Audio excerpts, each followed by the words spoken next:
வணக்கம். நான் ஸ்ரீரங்கம் ரவி உங்களோட பேசிகிட்ருக்கேன். இது ஒரு முக்கியமான நிகழ்வு. அதாவது என்னென்னா, வருஷத்துக்கு ஒரு முறை நிகழக்கூடிய குரு பெயர்ச்சி.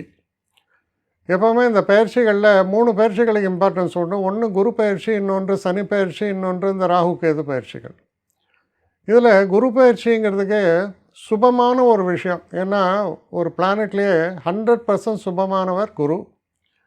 இவர் மேஷ ராசியிலிருந்து ரிஷப ராசிக்கு பயிற்சியாவது 1ஆம் தேதி, மே 1ஆம் தேதி பயிற்சியாகிறார்.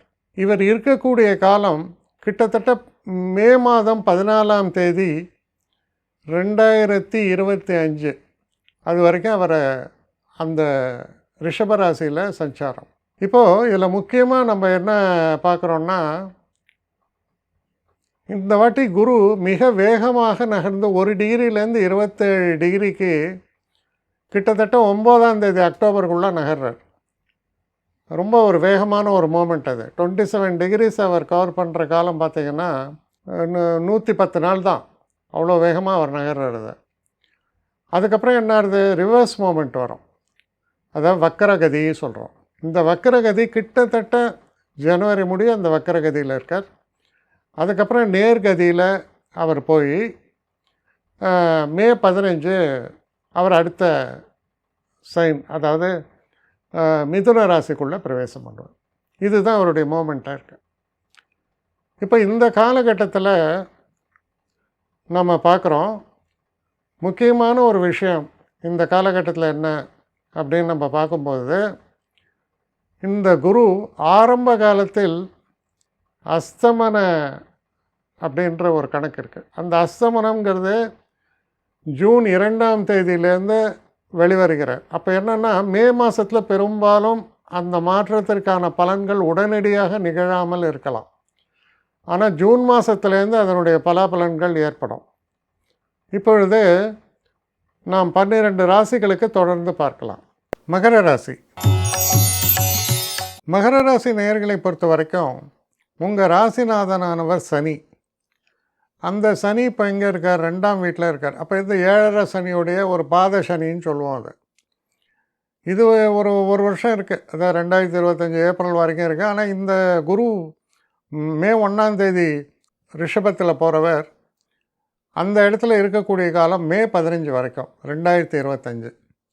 இப்போ இந்த காலகட்டத்தில் என்ன மாதிரியாக உங்களுக்கு நன்மைகள் இருக்குது அப்படின்னு பார்த்தா, குருவானவர் 3ஆம் வீட்டுக்கும் 12ஆம் வீட்டுக்கும் உடையவர். அதனால் ஒரு விசேஷமான ஒரு தன்மைன்னு சொல்ல முடியாது. ஆனால் குருவானவர் எப்போவுமே 2ஆம் இடம், 5ஆம் இடம், 7ஆம் இடம், 9ஆம் இடம் என்பது சால சிறந்தது குருவுக்குன்னு சொல்லப்பட்டிருக்கு.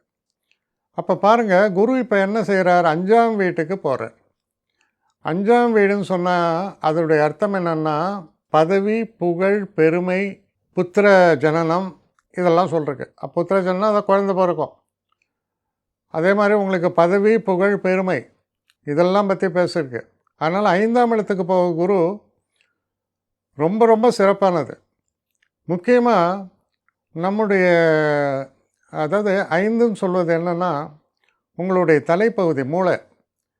அப்போது மைண்டில் நல்ல ஒரு கிளாரிட்டி இருக்கும், நல்ல ஒரு தெளிவு இருப்பதால் முடிவுகளை சிறப்பாக எடுப்பீர்கள். உங்களுடைய திறமை பளிச்சிடும். ஒரு இடத்துல உங்கள் ப்ரெசன்ஸ் இருக்குது அப்படின்னு சொன்னால் அதுக்கு மரியாதை இருக்குது. பதவி உயர்வு உண்டா, நிச்சயமாக உண்டு. எல்லா வித சுபங்களும் நடக்கக்கூடிய ஒரு காலம், உங்கள் நிலையை உயர்த்தக்கூடிய ஒரு காலம். என்னெல்லாம் நீங்கள் வேணும்னு நினைக்கிறீங்களோ அந்த அதிர்ஷ்டங்களை எல்லாம் உங்களுக்கு தரக்கூடிய ஒரு காலமாக இது அமையும். இப்போ பாருங்கள், குரு 4ல் இருந்தார், ஓரளவுக்கு பரவாயில்ல. அதே நேரத்தில் சனி 2ஆம் இடத்தில் இருக்கிறார். அப்போ கொஞ்சம் ஸ்ட்ரகிள்ஸு. நம்ம நிறையா விஷயங்களை பண்ணுறோம், அரைக்குறைய ரிசல்ட் வருது, முழுமையான ரிசல்ட் எனக்கு வரல என்ற ஒரு ஆதங்கம் இருக்கலாம். அந்த ஆதங்கம் நீங்கக்கூடிய ஒரு காலம், பரிபூர்ணமாக நீங்கக்கூடிய ஒரு காலம்னே சொல்லலாம் அதை. அதனால் இந்த ஒரு வருடம், அதாவது இந்த மே மாதத்துலேருந்து அடுத்த மே 15ஆம் தேதி வரைக்கும் அற்புதமான காலம். இதை நீங்கள் எப்படி சிறப்பாக பயன்படுத்தலாமோ பயன்படுத்த முடியும். புது ஆப்பர்ச்சுனிட்டிஸு, புதுசாக வேலை மாற்றம் பார்க்கணுமா, இல்லை புதுசாக ஏதாவது ஒரு விஷயங்களில் ஈடுபடணும், இதுக்கெல்லாம் நீங்கள் இப்போ பண்ணக்கூடிய அந்த எஃபோர்ட்ஸு நல்ல பலனை கொடுக்கும் என்பதை உறுதியாக நம்பலாம். இப்போது இந்த குரு பார்க்கக்கூடிய இடங்கள்னு பார்த்தீங்கன்னா 5லேருந்து அவர் பார்க்குறது 9 பாக்கியஸ்தானம். பாக்கியஸ்தானம்னா உங்களுடைய குடும்பத்திற்கே நன்மை. குடும்பமே சந்தோஷமாக இருக்குது, குழந்தைங்க சந்தோஷமாக இருக்காங்க. நீங்கள் வயசில் மூத்தவர்னால் உங்களுக்கு பேர குழந்தைகள் பிறக்கின்றன. க்ஷேத்திரங்களுக்கெல்லாம் போயிட்டு வரதுக்கான ஒரு பாக்கியம் ஏற்படுறது. நீங்கள் என்ன தொழில் செஞ்சாலும் அந்த தொழிலில் நல்ல ஒரு அபிவிருத்தியை பார்க்குறீங்க. சொசைட்டியில் ஒரு நல்ல மரியாதை ஏற்படுகிறது. இவ்வளோ நன்மைகளை பற்றி அது பேசுகிறது. அதுக்கப்புறம் பாருங்கள் 11ஆம் வீடு. அப்போ எல்லா நன்மையும் இப்போ சேர்ந்ததுன்னா நமக்கு லாபம் தானே. 11ஆம் இடம் லாபஸ்தானம். அந்த லாபஸ்தானத்தை குரு 5லேருந்து நேராக பார்க்குறார். ரொம்ப ரொம்ப சிறப்பு இல்லையா? அப்போ புதுசாக தொழில் தொடங்குறது, புதிதாக தொழில் தொடங்குவது, நாம் என்னெல்லாம் பண்ணணும்னு நினைக்கிறோமோ அதையெல்லாம் அச்சீவ் பண்ணுறதுக்கான ஒரு காலகட்டம். எல்லா சிறப்புகளையும் நிறைத்து சொல்லலாம், அவ்வளோ சிறப்புகள் அங்கே வருது. அதுக்கப்புறம் உங்கள் ராசியை பார்க்குறார். சரி, இதெல்லாம் செய்கிறதுக்கு நல்ல ஹெல்த் கண்டிஷன் அதையும் கொடுக்குறார். அப்போ உடம்புல இம்யூன் சிஸ்டம் பெட்டராக இருக்குது. டாக்டர் ஒரு மெடிசன் கொடுத்தாரு அப்படின்னு சொன்னால் அந்த மெடிசனை சாப்பிட்டிங்கன்னா எல்லாம் சரியாக போடும். இந்த மாதிரி பல விதங்கள்லேயும் உங்களுக்கு நன்மைகளை தரக்கூடிய வகையில் ஒரு மேஜர் பிளானட் குரு உங்களுக்கு மூமெண்ட்டு உங்களுக்கு நன்மை செய்யும். சில செட்பேக்ஸ் இருக்கும் 7.5 சனினால். ஆனால் அந்த செட்பேக்ஸை பெரிய அளவுக்கு நிவர்த்தி செய்வது போல் இது குருவினுடைய ஒரு டிரான்சிஷன் உங்களுக்கு அமையிறது. அதனால் நிச்சயமாக இந்த குரு பயிற்சி அருமையாக தான் இருக்கும் உங்களை பொறுத்த வரைக்கும். இப்போ சாரங்களை பார்க்கலாம். சாரங்களை பார்க்கும்போது முதல்ல மே மாதம் முழுக்க ஒரு சூரியனுடைய சாரம் கிருத்திகையில் இருக்கார். ஆனால் அது அஸ்தமனத்தில் இருப்பதால் நல்லது ஒரு விதத்தில். ஏன்னா 8ஆம் வீட்டுக்கு அதிபதி அவர். அதற்கப்புறம் அவர் சந்திரனுடைய ஒரு ரோகிணி நட்சத்திரத்தில் அவர் பிரவேசித்து அதில் சஞ்சாரிக்கக்கூடிய காலம் அப்படின்னு பார்த்தோன்னா அது ஜூன் மாதம், ஜூலை மாதம், ஆகஸ்ட் 15 தேதி வரைக்கும். அதுக்கப்புறம் நவம்பர், டிசம்பர், ஜனவரி இந்த மாதங்களில் அவர் அங்கே இருக்கார். செவ்வாயினுடைய சாரத்தில் அவர் சஞ்சாரம் பண்ணுறது ஆகஸ்ட் 15 தொடங்கி அக்டோபர் முடிய இருக்கார்.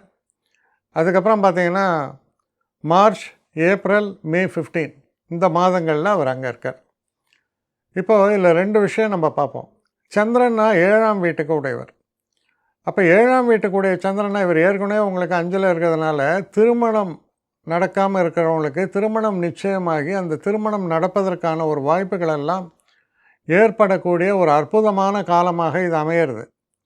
திருமணம் கைகூடும், சுபங்கள் கைகூடும். இந்த காலகட்டத்தில் புதுசாக தொழில் ஆரம்பிக்க முடியும். வெளிநாட்டு பயணங்களுக்கு சிறப்பான காலம். படிக்கக்கூடிய மாணவர்களுக்கு மிகுந்த உயர்வை தரக்கூடிய காலம் இதெல்லாம் ஏற்படும். அதே நேரத்தில் அவர் செவ்வாய் பார்த்திங்கன்னா 4க்கும் 11க்கும் உடையவர். 4ன்னா சுகஸ்தானம், அதாவது வீடு, காரு எல்லாம் அதை பற்றி பேசுது. அம்மா எல்லாத்த பற்றியும் பேசும். 11 உங்கள் மூத்தவர்கள், அதுபோக உங்கள் நண்பர்கள், உங்களுடைய நிகர லாபம், அசட்ஸ், சொத்துக்கள் இதெல்லாம் பற்றி பேசுகிறது. அப்போது இந்த 5ல் இருக்கும்போது என்ன ஆகுது, அவர் எனர்ஜைஸ்டாக இருக்கார். அப்போ இந்த ஏரியாலாம் உங்களுக்கு பிரமாதமான ஒரு பலனை கொடுக்க போகிறது. அப்போ புதுசாக வண்டி வாகனங்கள் வாங்கிறது, அப்புறம் வீட்டை அழகுபடுத்துறது, சில நேரங்களில் வீடு மாறுவது, இதுக்கான வாய்ப்புகள்லாம் ரொம்ப சிறப்பாக இருக்கும். 11ஆம் இடத்தை அவர் பார்ப்பதால் சொத்துக்கள் வாங்கக்கூடிய ஒரு நேரமும் சொத்துக்கு சேர்க்கை ஏற்படுவதற்கான ஒரு காலகட்டமும் ஏற்படுகிறது. நண்பர்களுடைய உதவி என்பது தைரியமாக நம்பி நீங்கள் மூவ் பண்ண முடியும். அவங்க தன்னுடைய உதவிகளை கண்டிப்பாக செய்வார்கள். அதனால் இந்த ஒரு பயிற்சி என்பது எப்படி சொல்லலாம்னா, எனக்கு பல விஷயங்கள் நல்லது நடக்கணும், நடக்கிற மாதிரி இருக்கு, ஆனால் நடக்கலை அப்படிம்பாங்க. இப்போ நடக்கும். அதனால் இது ரொம்ப சிறப்பான ஒரு பயிற்சியாக, அதிர்ஷ்டத்தை தரும் ஒரு பயிற்சியாக உங்களுக்கு அமைகிறது. நிறைய பேர் என்னை எப்படி காண்டாக்ட் பண்ணுறதுன்னு கேட்குறாங்க.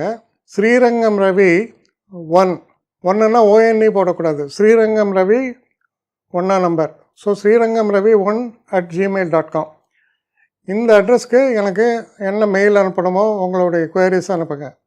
ஆனால் இதில் முக்கியமான ஒரு விஷயம் என்னென்னா, இந்த குவரிஸ் வந்து ஒன்லி ஃபார் அப்பாயின்மெண்ட்ஸுக்கான கட்டணமும் உண்டு. உங்களுடைய பிரச்சனைகளில் வந்து நான் கவனமாக பார்த்து உங்களுக்கு நான் இது பண்ணுறேன், பேசுகிறேன் உங்களோட.